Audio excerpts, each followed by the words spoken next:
apa kabarnya hari ini? Masih baik-baik aja kan? Di video kali ini kita melanjutkan cerita Donghua Battle Truck Devon. Oke, nggak usah lama-lama lagi, kita langsung aja ke ceritanya. Maaf, saya benar-benar lupa. Shen buru-buru memanggil para pelayan. Kemarilah. Teh wangi diseduh dan diletakkan di atas meja kopi. Lalu para pelayan membawakan sebaskom berisi air bersih. Melihat baskom air bersih itu cepat berminyak dan menghitam, Xiaoyan memerintahkan para pelayan untuk mengganti baskom air bersih itu lagi. Setelah mengganti baskom air bersih 3 kali, Jing Wuchen akhirnya membersihkan minyak di wajahnya. Kemudian dia duduk di kursi, mengambil teh panas yang baru diseduh, dan menyesapnya. Tetapi teh itu terlalu panas sehingga ia meludahkannya. Dengan mulut terbuka, ia buru-buru melempar cangkir teh dengan keras ke meja kopi dan mengambil secangkir teh hangat lagi di atas meja kopi. Ia tidak peduli apakah Xiaoyan yang meminumnya atau King Mu'er yang meminumnya. Xiaoyan tertawa dan menggelengkan kepalanya. Jing Wuchen. Long Yi bergegas masuk ke aula. Long Yi berlari menghampiri Jing Wuchen dan berdiri diam, menatap Jing Wuchen yang masih memegang cangkir teh dan menatapnya lama sekali. Hingga wajah Jing Wuchen menegang karena senyumnya. Kemudian ia melontarkan kata-kata yang membuat Xiaoyan hampir tertawa terbahak-bahak. Dan Jing Wuchen hampir pingsan karena marah. Sudah cuci muka? Kenapa bersih sekali? Tidak cocok dengan pakaian Anda. Anda benar-benar kehilangan temperamen Anda yang dulu. Sialan. Jing Wuchen meletakkan cangkir tehnya dengan berat dan berdiri. Bocah kecil, saya sekarang berada di Xiao Mansion. Bagaimana mungkin saya tidak memperhatikan penampilan saya? Saya mengorbankan kepribadian saya demi saudara-saudara saya. Dan Anda malah menghina saya. Apa Anda masih saudara saya? Dalam hal pertengkaran, Long Yi bukan tandingan Jing Wuchen. Long Yi terdiam dan wajahnya yang memerah membuat Jing Wuchen hampir tertawa. Jing Wuchen menatap Long Yi dengan bangga, hendak mengatakan beberapa patah kata lagi untuk membuatnya kesal.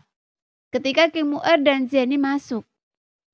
Tepat ketika Jing Wuchen dengan sopan menyapa Zhenny, yang ekspresinya jelas dipenuhi kegembiraan. Le Salong, Xiaozhan, Nan Erming, Ziying, dan Feng Bo semuanya tiba. Kemudian Xiaoqi masuk dengan tenang.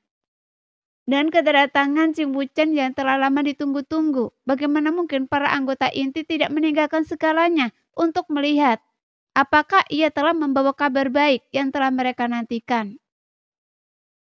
Mereka masing-masing duduk, semua menonton dengan senyum. Jing Wuchen yang sepenuhnya menyadari kecemasan semua orang, tidak berbasa-basi dan langsung ke intinya. Dan bertanya kepada Xiaoyan. Saat ini, bahkan seekor nyamuk yang terbang keluar dari rumah Xiao pun tak akan luput dari pengawasan dari luar. Apa rencana Anda? Xiaoyan tersenyum kecut. Apalagi yang bisa saya rencanakan? Kita tidak bisa terus-menerus bersembunyi di kota Jusi, kan? Jing Wuchen mengangguk. Iya, karena tahu ada harimau di gunung, kita harus pergi ke sana. Namun Long Yi menjadi cemas. Wuchen, kenapa Anda membuat kami penasaran? Katakan pada saya, apa Anda sudah memecahkan 2 benda itu?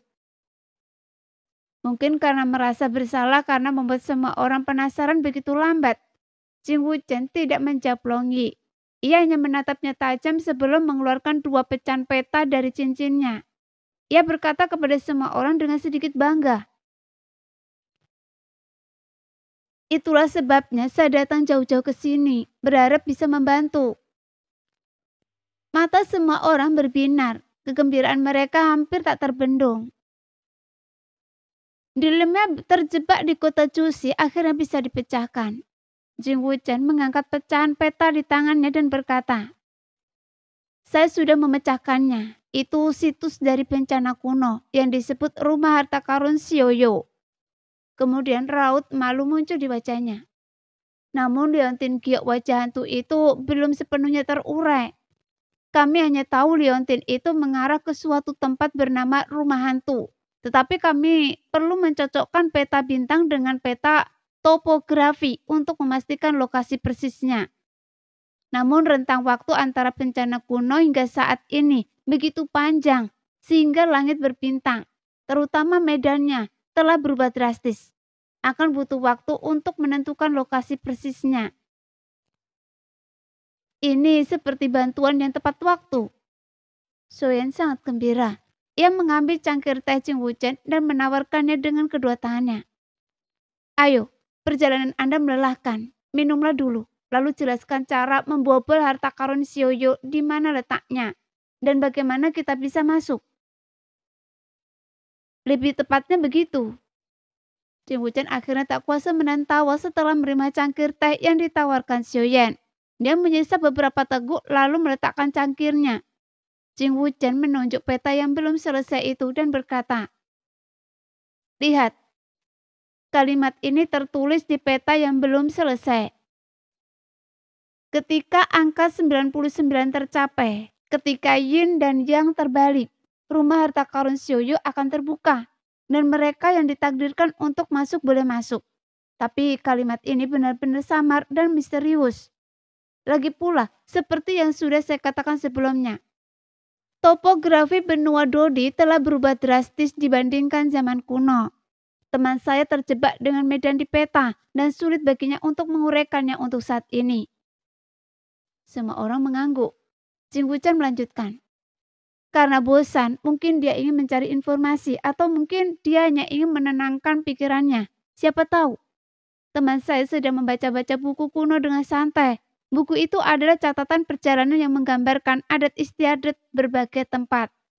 Teman saya menemukannya secara kebetulan di samping sebuah kerangka di dalam gua. Disebutkan bahwa kerangka itu pernah pergi ke suatu tempat sebelum kematiannya. Dan saat senja dia terkejut melihat matahari yang seharusnya terbenam, justru menggantung tinggi di langit. Sementara bulan yang seharusnya menggantung tinggi di langit mengambang di antara air dan langit. Namun pemandangan itu hanya berlangsung sangat singkat. Saat itu pria itu mengira dia melihat ilusi yang mirip Fata Morgana yang tidak menganggapnya terlalu serius. Jadi, apakah rumah harta karun Xiaoyu ada di tempat itu? Semua orang sudah menebaknya, tetapi tetap saja melontarkan pertanyaan itu. "Iya," Ching Wuchen mengangguk. "Matahari adalah yang, bulan adalah yin. Pembalikan yin dan yang adalah hasil dari pertukaran posisi matahari dan bulan. Mengenai orang itu yang tidak melihat rumah harta karun Xiaoyu terbuka, teman saya berspekulasi bahwa itu mungkin hari itu mendekati angka 99. Dan itu hanya fenomena aneh yang sering terjadi, bukan angka 99 sebenarnya. Dengan kata lain, orang itu hanya selangkah lagi dari rumah harta karun Xiaoyu." "Kehendak Tuhan," semua orang mendesah. Ching Wuchen tertawa terbahak-bahak. "Jadi teman saya bilang rumah harta karun Xiaoyu ditakdirkan untuk kita. Tapi," Shen memikirkan sebuah kemungkinan dan bertanya dengan gugup, "setelah bertahun-tahun bukankah fenomena aneh itu sudah menarik perhatian orang lain dan seseorang sampai di sana lebih dulu?" "Mungkin tidak," kata Ching Wuchen dengan yakin. "Pertama, rumah harta karun Xiaoyu terletak di ujung utara benua. Sejak zaman dahulu, tempat itu merupakan tanah yang sangat dingin dan tandus, jarang dikunjungi. Terlebih lagi, Fata Morgana sering terjadi di daerah itu. Jadi bahkan jika seseorang melihat fenomena aneh itu, mereka tidak akan terlalu memperhatikan. Yang terpenting adalah jumlah 99 kali dari waktu yang tercatat dalam catatan perjalanan hingga tahun ini. Tepat merupakan satu reinkarnasi. Ini berarti bahwa bahkan jika seseorang melihat fenomena aneh itu dan mengetahui rahasianya selama waktu itu, mereka tidak akan dapat memasuki perbendaharaan Xiaoyu sampai dibuka." "Kerja bagus, Shouchen." Soyen tak kuasa menahan tawa dan memarahi.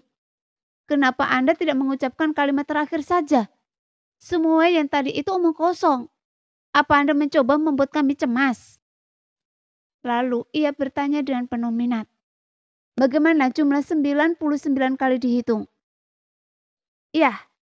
Ching Wuchen sedikit tersipu dan setelah ragu sejenak ia berkata, Perhitungan angka 99 diciptakan oleh klan gua sebelum bencana kuno. Perhitungan itu sangat mendalam. Saya ingin mempelajarinya, tetapi ketika mendengar teman saya melafalkan beberapa rumus, saya benar-benar mengurungkan niat itu karena terlalu sulit dipahami. Longgi langsung bercanda. Hei, bukankah Anda selalu membanggakan kecerdasan Anda di depan saya? Jadi, adakah yang bisa membuat Anda bingung? Di antara kerumunan hanya Longgi yang menggoda Ching Wuchen seperti ini. Tapi Ching Wuchen sudah lama terbiasa dengan hal itu. Ia melirik Longgi dan mendengus berat, penuh penghinaan. Melihat Ching Wuchen malu dengan godaan Longgi, Jenny dengan ramah berkata, "Wuchen, bisakah Anda ulangi apa yang dikatakan teman Anda? Mungkin salah satu dari kami bisa memahaminya." Jenny tergagap dan Ching Wuchen tak bisa menolak. Ia berpikir sejenak sebelum ragu-ragu. Teman saya membacakan paragraf panjang yang penuh kata, tapi saya hanya ingat beberapa paragraf pertama. Sekarang biar saya bacakan untuk Anda. Jalan surga adalah mengurangi kelebihan dan memperbanyak kekurangan. 9 adalah kepenuhan. Ketika penuh hingga ekstrim, ia penuh. Ketika penuh, ia meluap.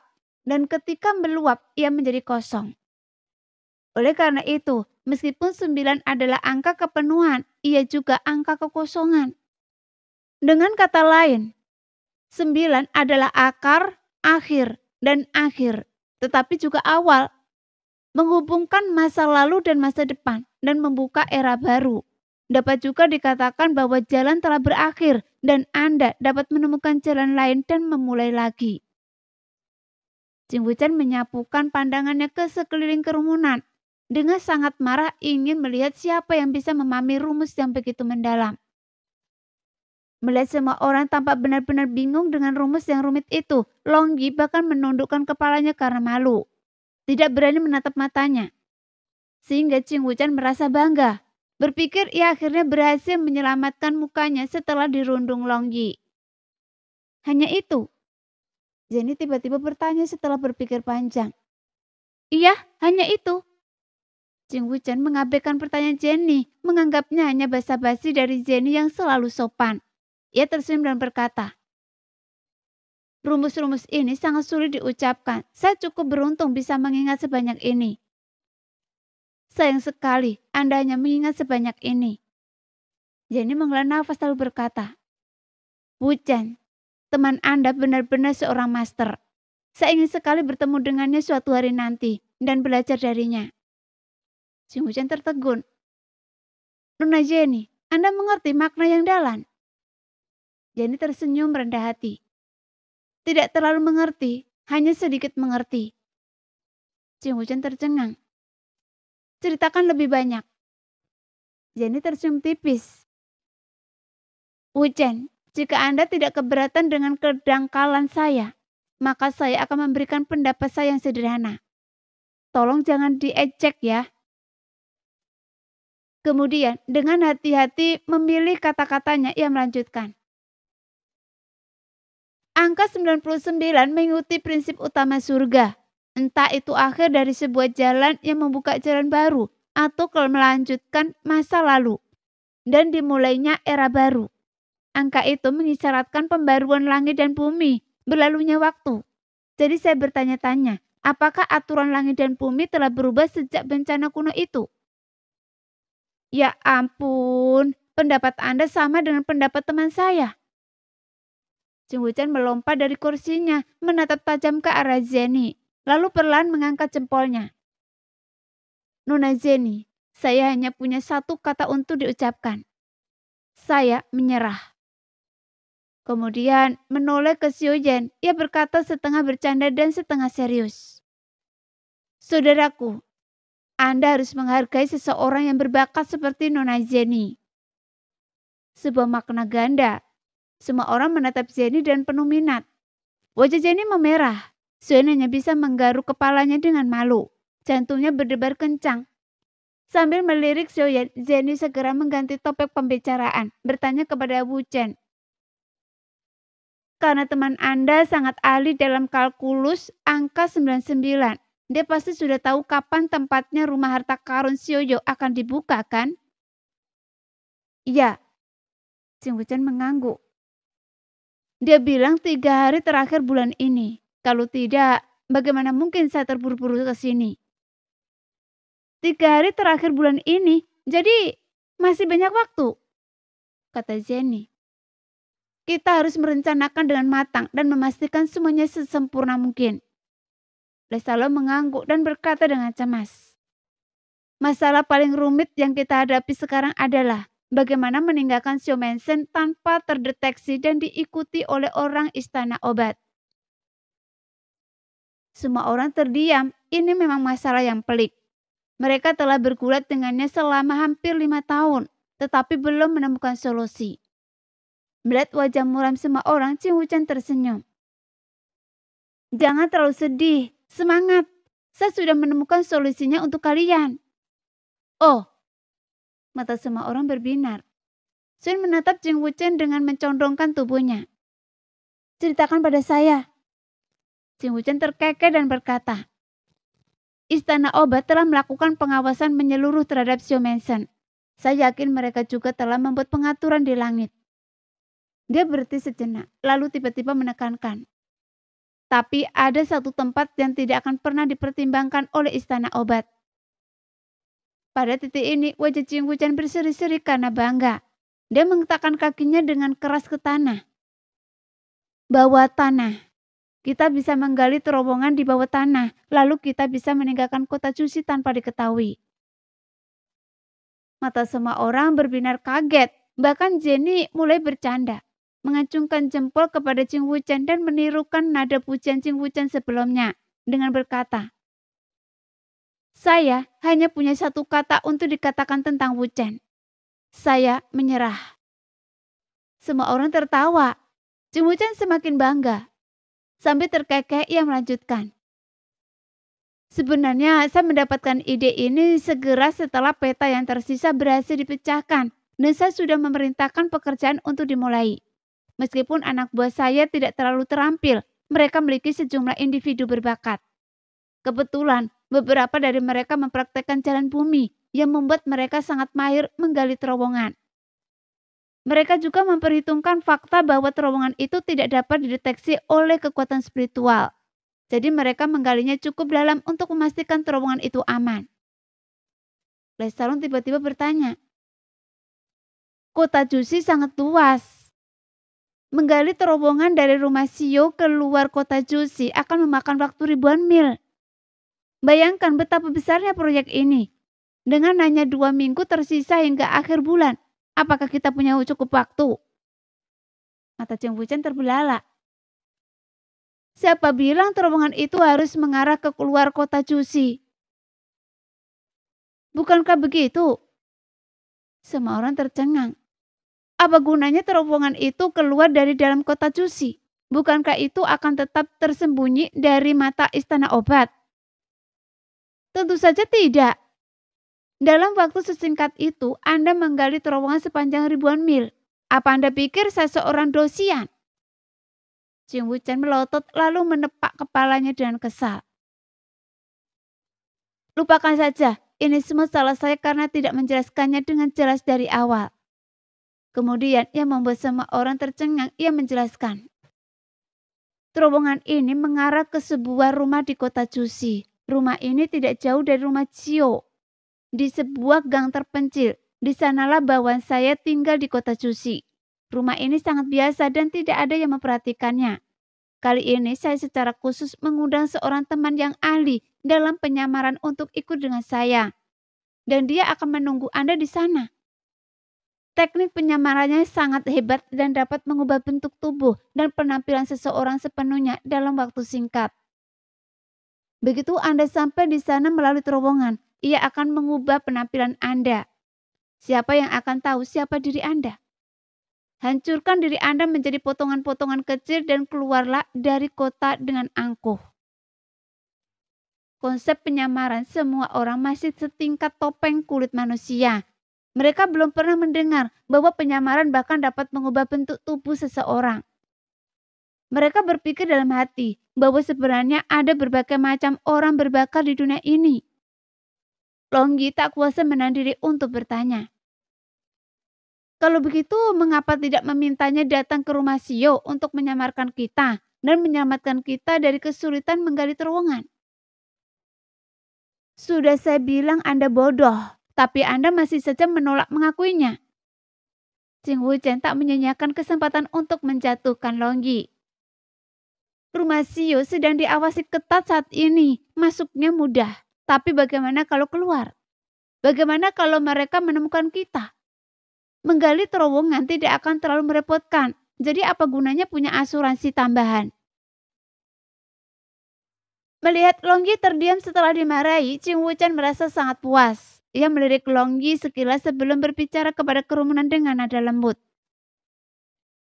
Sejak saya mulai mengumpulkan informasi, saya selalu berpegang teguh pada prinsip untuk selalu siap menghadapi segala kemungkinan.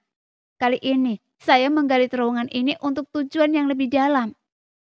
Peristiwa tak terduga bisa saja terjadi, dan aturan untuk tidak bertindak di kota Jushi tidak membatasi semua kekuatan.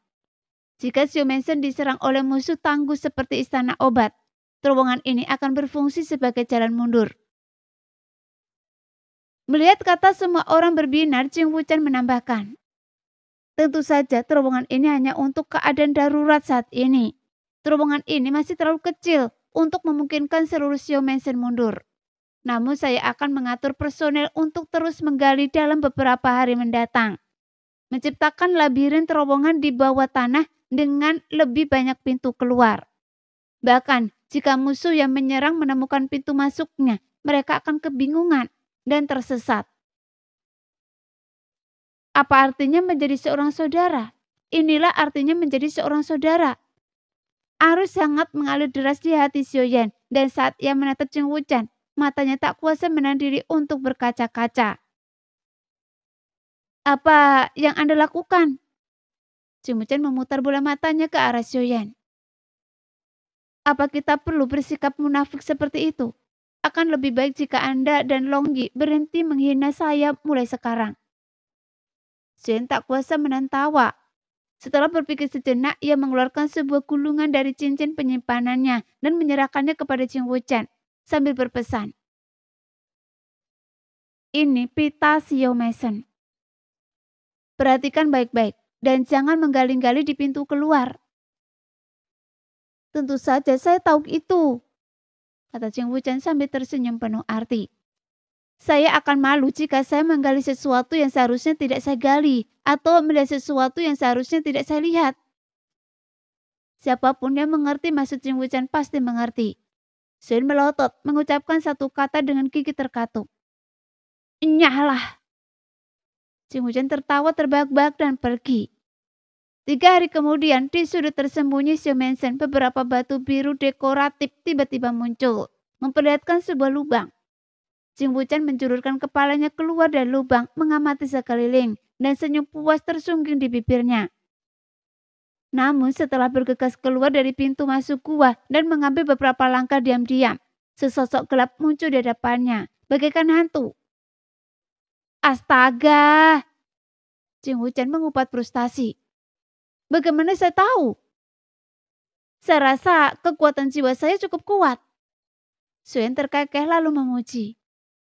Anda berhasil menggalinya dalam 3 hari. Anda cukup efisien. Jing Wuchen merucutkan bibirnya lalu tersenyum puas. Kemudian merendahkan suaranya dan bertanya. Apakah Anda siap? Iya, saya sudah siap sejak lama. Kita siap pergi kapan saja.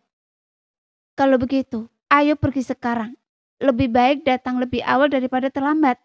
Jangan lewatkan pembukaan rumah harta karun Xiaoyu. Oke? Xiaoyan menjepit ibu jari dan jari telunjuk kanannya, menempelkannya ke mulut lalu bersiul. Tak lama kemudian 6 sosok menyerbu dari segala arah. Wajah mereka berseri-seri karena kegembiraan. Mereka adalah Xiaozhan, Nan Erming, Feng Feng, Longyi, Ziying, King Mu'er. Operasi ini telah dipertimbangkan dengan matang oleh semua orang dan Kaisar Iblis King Horan belum diberitahu. Bukan karena masalah ini terlalu rahasia dan mereka tidak bisa mempercayai King Horan, tetapi mereka khawatir Jika King Huran mengetahuinya, ia tidak akan lagi merasa aman atas keselamatan Xuen dan King Mu'er. Dan kemungkinan besar akan mengirim tetua keempat untuk diam-diam melindungi mereka. Istana obat pasti akan mengawasi tetua keempat juga, yang akan memudahkan mereka untuk terbongkar. Terowongan itu cukup luas, pada titik terendahnya masih setinggi 2 kaki. Jing Wuchen memegang mutiara seukuran telur yang bersinar di malam hari. Memimpin rombongan melewati terowongan. Akhirnya sesampainya di ujung terowongan, Jing Wuchen mengulurkan tangan dan mengangkat bagian atas terowongan, memperlihatkan sebuah lubang melingkar. Setelah memanjat keluar dari lubang itu, ia mendapati bahwa ruangan itu berada di ruang dalam sebuah bangunan tempat tinggal. Ruangan itu sangat sederhana, hanya berisi beberapa barang kebutuhan pokok, dan tampak kosong. Mungkin karena mendengar langkah kaki seseorang lelaki tua mendorong pintu dan masuk. Wajah lelaki tua itu dipenuhi kerutan karena cuaca, dan matanya yang cekung menunjukkan ketidakpedulian yang dingin dan jauh. Lelaki tua itu melirik semua orang, lalu duduk di satu-satunya kursi di ruangan itu, seolah-olah tidak melihat apa-apa. Ia menatap atap, seolah-olah ada sesuatu yang sangat menarik di sana. Mengikuti tatapan lelaki tua itu, ia tidak melihat apapun di atap kecuali jaring laba-laba yang putus. Semua orang saling memandang dengan heran. Mereka tidak menyangka ahli penyamaran ini memiliki kepribadian yang begitu aneh. Ia bahkan tidak berkata sepatah kata pun atau mengangguk ketika melihat Jing Wuchen. Apakah Jing Wuchen dan dirinya benar-benar berteman? Namun Jing Wuchen tampak terbiasa dengan hal ini. Ia bersandar di dinding, melipat tangannya dan berkata kepada laki tua itu dengan tenang. Mereka semua teman saya. Terima kasih atas bantuan kalian. Lelaki tua itu kemudian perlahan mengalihkan pandangannya ke kerumunan. Tatapannya masih dingin. Ia menatap mereka dengan dingin untuk waktu yang lama, hingga semua orang mulai merasa tidak nyaman. Akhirnya lelaki tua itu mengangguk pelan. Jing Wuchen tersenyum dan berkata kepada kerumunan, anggukan lelaki tua itu berarti dia setuju. Kalian tinggal menuruti saja perintahnya. Jing Wuchen memanggilnya, lelaki tua. Dan ia tampak tidak keberatan sama sekali.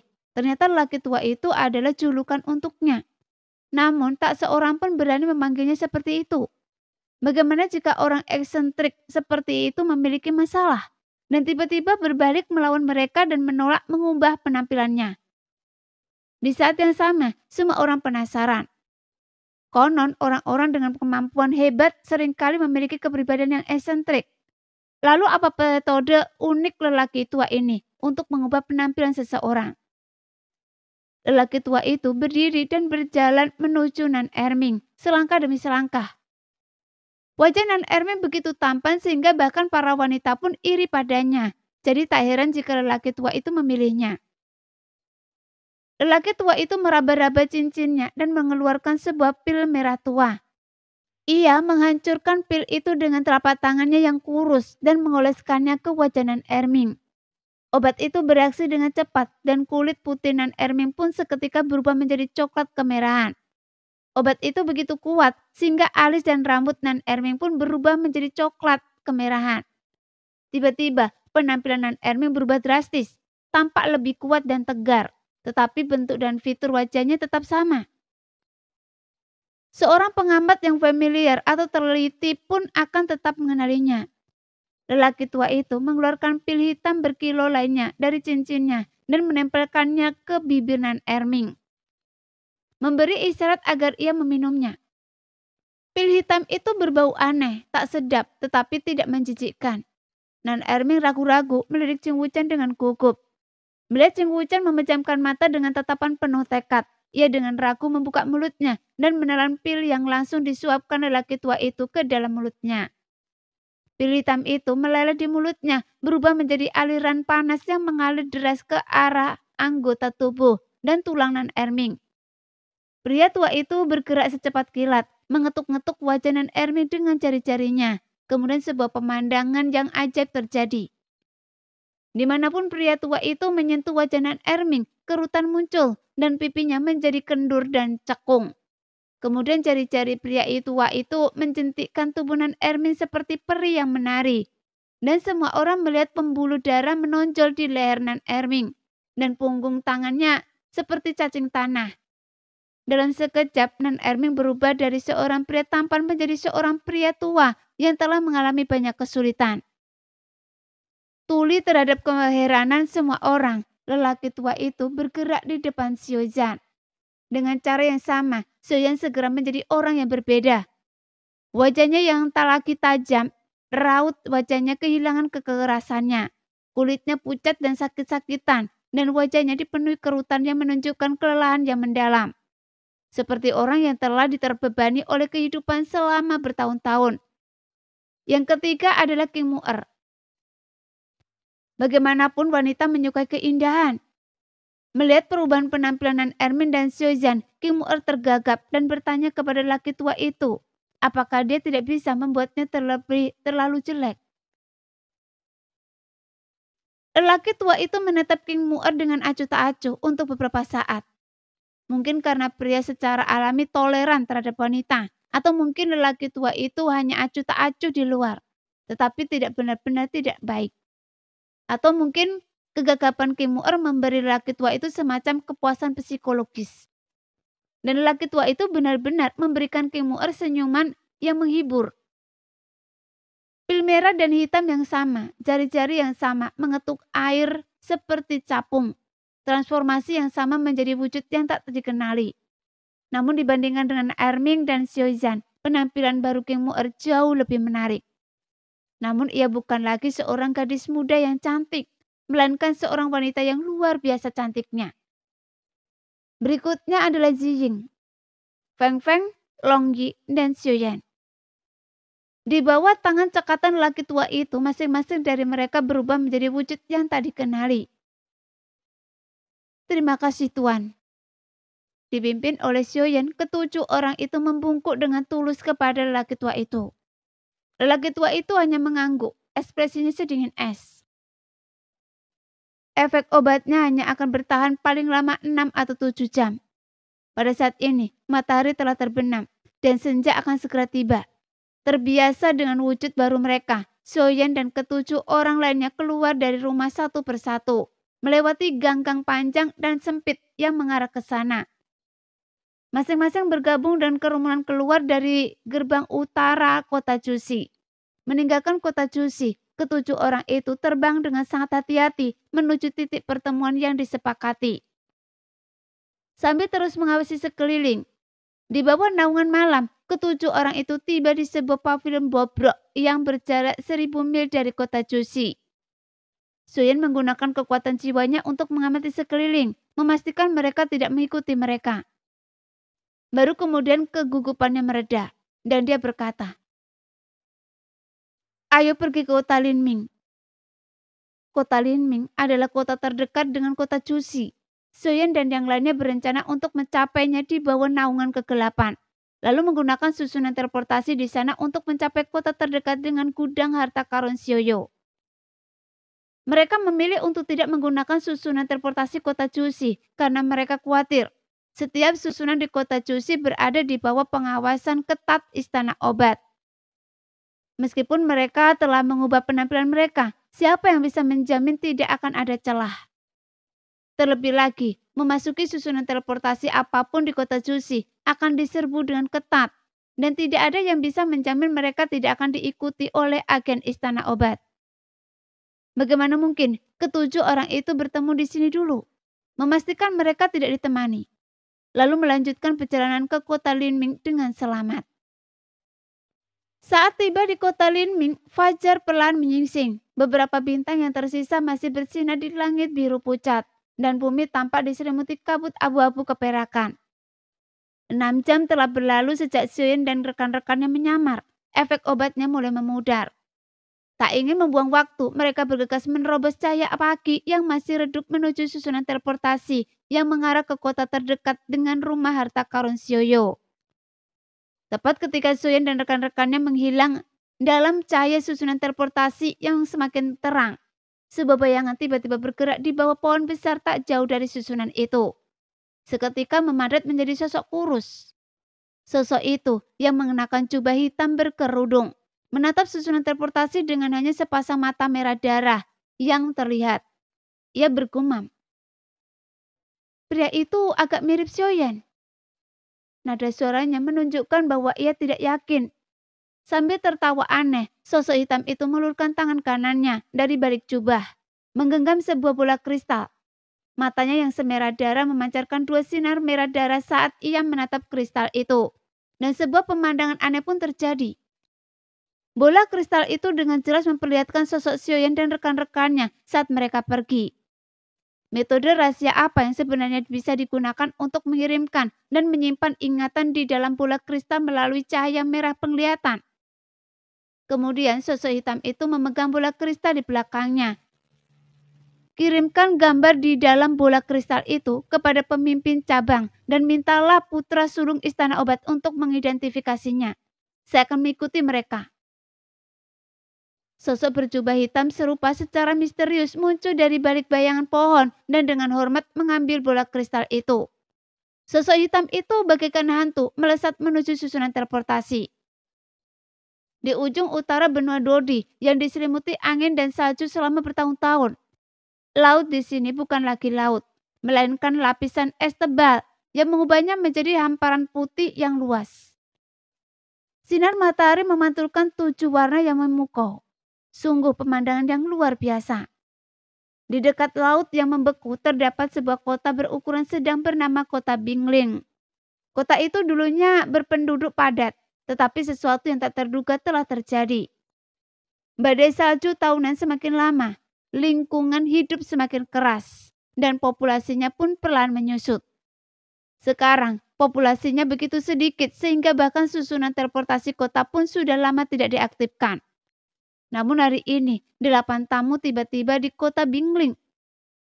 Seiring cahaya susunan teleportasi semakin terang, 7 sosok tampak semakin jelas. Xiaoyan dan kelompoknya yang beranggotakan 7 orang tanpa berlama-lama di kota Bingling. Mereka menentukan arah dan kemudian berubah menjadi 7 aliran cahaya, menghilang di kejauhan. Tak lama setelah Xiaoyan dan kelompoknya pergi, susunan teleportasi kembali menyala. Sosok gelap yang mengikuti Xiaoyan dan kelompoknya muncul dari formasi teleportasi. Xiaoyan dan 7 orang lainnya tak terlihat.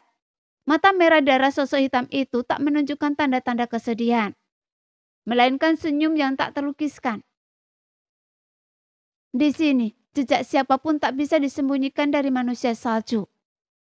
Hidung mereka lebih sensitif daripada hidung anjing mastif salju.